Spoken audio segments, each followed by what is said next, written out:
Nicholas Peters was the richest man in all of Delta State.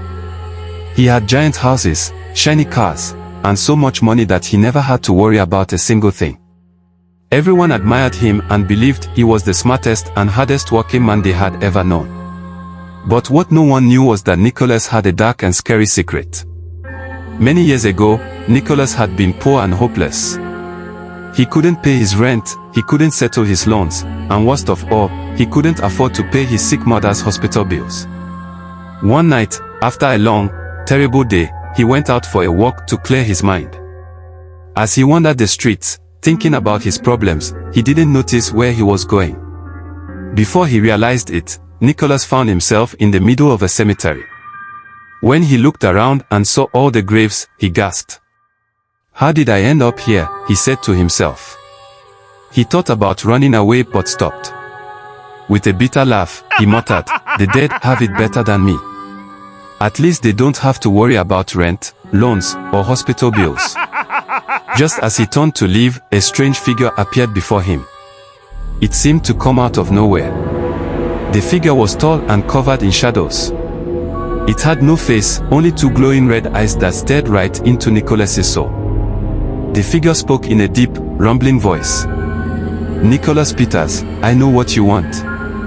I can give you wealth beyond your wildest dreams. You'll have all the money and power you could ever imagine. But you must agree to one rule." Nicholas's heart raced. He was scared, but also curious.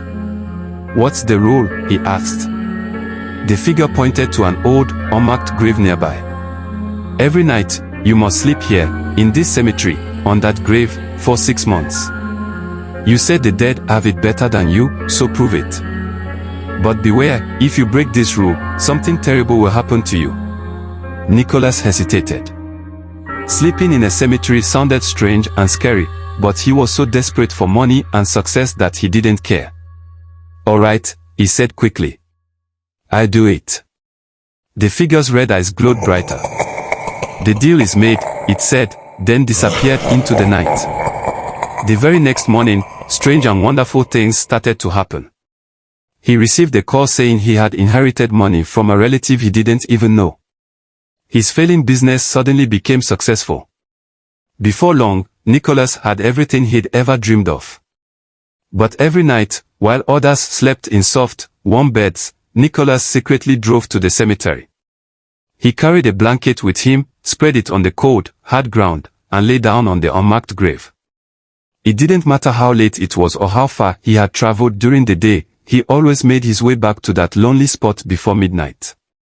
For 2 months, Nicholas followed the rule without fail. And with every passing day, his wealth and fame grew even more. His businesses flourished, and his name was on everyone's lips.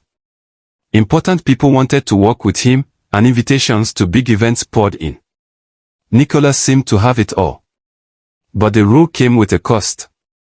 No matter where he was or what he was doing, he had to rush back to the cemetery every single night. If he was at a business meeting in another city, he'd leave as soon as it ended. If he was attending a glamorous party, he'd sneak out before it got too late. At first, people didn't notice. But as time went on, his strange behavior began to raise eyebrows. His business partners and friends started asking questions. "Why won't you stay the night? Why are you always in such a hurry to leave?" they'd ask. Nicholas would shrug and give vague excuses.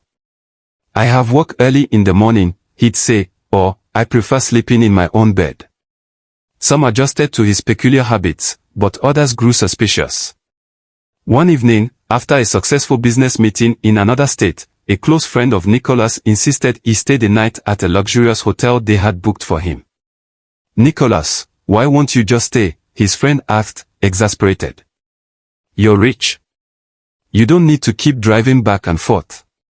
Stay, relax, and enjoy yourself for once."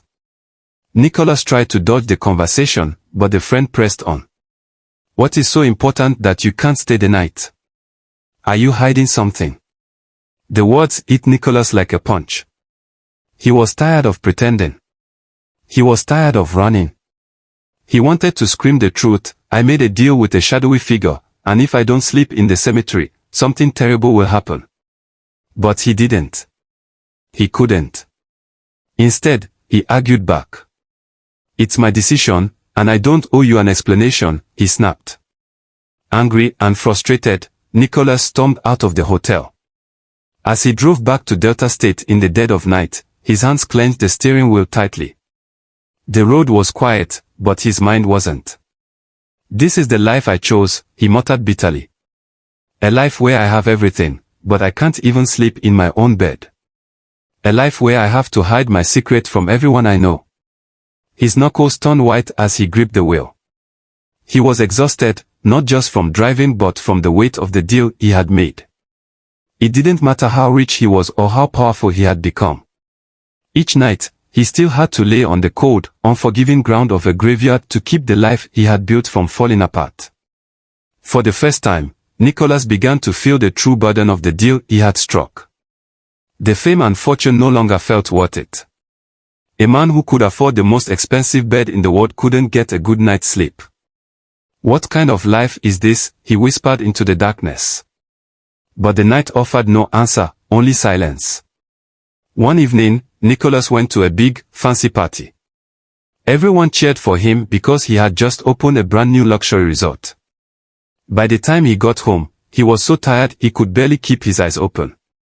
Nicholas sat on his soft, fancy couch, thinking, just a few more weeks of sleeping in that awful cemetery and this nightmare would be over. He took a sip of his drink and soon fell asleep right there in his mansion. Suddenly, the doors flew open, and a shadowy figure from the cemetery appeared. It looked scarier than ever, with long claws and swirling darkness. "You broke the rule," the figure roared, its voice sounding like many people speaking at once. "The deal is over, and now the curse begins." Before Nicholas could say anything, the figure vanished, leaving the room cold and silent. The next morning, Nicholas thought it was just a bad dream. But when he got to his office, his assistant ran to him, looking terrified. "Sir, something terrible has happened. Our company is losing millions." Nicholas tried to fix it, but more problems followed. His money vanished from his bank accounts. People accused him of being a liar and a thief. Everyone who once loved him now hated him. When he went home, his mansion felt strange and scary. The mirrors no longer showed his face. Instead, they showed a twisted, ugly version of him. Nicholas knew he had to go back to the cemetery to fix everything. Grabbing a flashlight, he ran through the rain until he reached the graveyard. The cemetery was different. A strange red glow lit up the graves, and the air felt heavy, like it was hard to breathe. When Nicholas got to the unmarked grave, it was open, revealing a deep, dark hole. The shadowy figure appeared again, taller and scarier than ever. "You broke the deal," it said in a booming voice. "Now, you will lose everything. And after that, you belong to me." Nicholas fell to his knees. "Please. Take the money, take the fame, just don't take me," he begged. The figure laughed. "It's too late. You said life here was better, remember?" In a flash, everything Nicholas had disappeared. His mansion, cars, and money were gone. Even his name was erased, like he had never lived. The figure reached out its clawed hand, and Nicholas felt himself being pulled into the dark hole. The ground closed over him, and he was gone. Years later, people whispered about the cemetery. They said they saw a ghost wandering the graves, crying for help. On windy nights, some heard screams in the air. The unmarked grave stayed there, cold and silent. It was a reminder that sometimes, the cost of getting what you want is far too high.